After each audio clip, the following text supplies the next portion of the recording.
ସକାଳ 9:30 ବେଳେ ତା ଛକ ପାରି ହେଉଥିବା ଶାଗୁଆ ରଙ୍ଗର ସେ ଟାଉନ ବସ୍।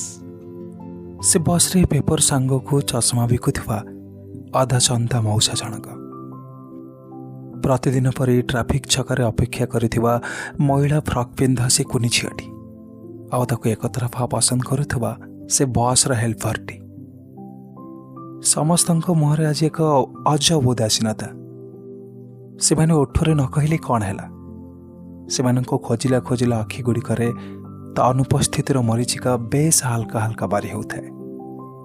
ଲାଷ୍ଟ ସିଟ୍ରୁ ପ୍ରତିଦିନ ତାକୁ ଖୁବ୍ ସନ୍ତର୍ପଣ ସହ ଦେଖୁଥିବା ଏ ବଦମାସ ଆଖି ଦିଟା ବା କେମିତି ସେ ଦୌଡ଼ରୁ ବାଦ ପଡ଼ିଥାନ୍ତା।